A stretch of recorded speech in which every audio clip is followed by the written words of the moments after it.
गोष्टीरूप नवनाथ भक्तिसार अध्याय 11. स्त्री राज्यात मच्छिंद्र जालंधराचा अवतार. बद्रिकाश्रमात मच्छिंद्र व गोरक्ष गेले. तेथे शंकराची प्रार्थना केल्यावर शंकर प्रकट झाले. शंकराने म्हटले, गोरक्षाला सर्व विद्या तू दिलास, तरी मनोजय व तपश्चर्या केल्याशिवाय त्या विद्या कल्याणकारक होणार नाहीत.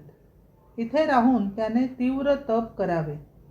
मच्छिंद्राने त्याप्रमाणे गोरक्षाला बद्रिकाश्रमीत ठेवले व तो तीर्थयात्रेसाठी पुन्हा बाहेर पडला. शंकराने गोरक्षाला स्वतः योगसाधनेत मार्गदर्शन करण्यास प्रारंभ केला. तीर्थे पाहत पाहत 12 वर्षांनी मच्छिंद्र रामेश्वराला पोचला. 24 वर्षापूर्वी जो मारुती त्याला भेटला होता त्याने मच्छिंद्राला स्त्री राज्यात जाऊन मैनाकिनाशी विवाह करण्याच्या वचनाची आठवण करून दिली. 24 वर्षे तुझ्या तीर्थयात्रा झाल्या, आता माझे काम कर, मारुती म्हणाला. मच्छिंद्राने ते मान्य केले. 3 दिवस रामेश्वराला राहून मग ते दोघं बंग देशाच्या पलीकडे स्त्री राज्यात गेले. मारुतीचे मैनाकिनीने व सर्व स्त्रियांनी मोठ्या आनंदाने स्वागत केले. मच्छिंद्राचेही स्वागत केले. दोघांना बसायला उत्तम सिंहासने दिली. मच्छिंद्राचा परिचय करून घेतला.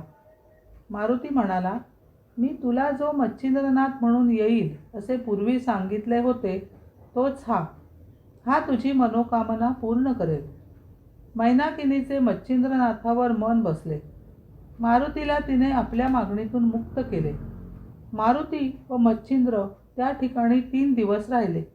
नंतर मारुती त्याचा निरोप घेऊन परत रामेश्वरास निघून गेला. मैनाकिनीबरोबर मच्छिंद्राचा संसार सुरू झाला. तिने मच्छिंद्राला मोठ्या वैभवात व सुखात ठेवले. काही काळाने मैनाकिनी गरोदर राहिली व योग्य समयी प्रसूत होऊन तिला मुलगा झाला. त्याचे नाव मीननाथ ठेवले. तो उपरिचर वसूचाच भूलोकीचा जन्म होता. मैनाकिनी मुलाचे लाड करी. 3 वर्ष हसत हसत गेली. मच्छिंद्राचा तर मीनानाथला फारच लळा लागला होता. आपण आता मच्छिंद्राला तेथेच सोडून आणखीन एका नाथाची, जालंधर नाथाची जन्मकथा पाहूया. हस्तिनापुरात बृहद्रवा राजा राज्य करीत होता. जन्मेजयाच्या वंशातील ही 7वी पिढी. कलियुगाची 2 सहस्त्र वर्षे गेली होती. राजाने सोमयाग आरंभिला होता. देशोदेशीचे ब्राह्मण व वेदवेत्ते बोलवले होते. 1 वर्ष अनुष्ठान चालले होते. अग्नी तुष्ट झाला होता. नवनारायणांपैकी अंतरिक्ष मुनींनी यज्ञाग्नीत जन्म घेतला. राग बाहेर काढताना तेथे एक दिव्य, तेजस्वी व सुंदर बालक सापडले. आश्चर्य करीत ब्राह्मणांनी राजाच्या हाती ते बालक दिले. राजाला फार आनंद झाला. राणी सुलोचना तर फारच आनंदित झाली. तो आपला दुसरा मुलगा असे म्हणू लागली. मीनकेत हा राणीचा मोठा मुलगा होता. जालंधर असे नाव या मुलाचे ठेवले. मीनकेत राजपुत्राचा धाकटा भाऊ म्हणून सर्वत्र त्याचे कौतुक होऊ लागले. जालंधर मोठा होऊ लागला. राजाने मोठ्या थाटात त्याची मुंज केली. पुढे त्याला शिक्षणही दिले. पण राजाने त्याचा विवाह करण्याचा बेत केला तेव्हा जालंधराला काहीच ज्ञान नव्हते. त्याने राणीला विचारले.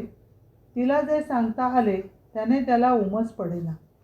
बायको कशी असते तर माझ्यासारखी, असे राणीने सांगितले. इतर नोकरांकडून वैवाहिक जीवनाची कल्पना आली तेव्हा तो बिथरला व गुपचूप पळून गेला.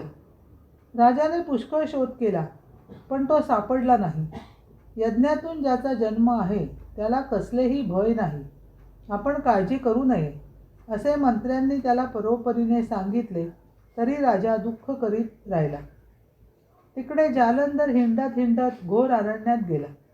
एका घनदाट वृक्षांनी भरलेल्या दरीत तो थकून झोपला असता रानात प्रचंड वणवा पेटला. सर्व पशुपक्षी पळू लागले. वृक्ष पेटून कोसळू लागले. कित्येक प्राणी होरपळून मेले.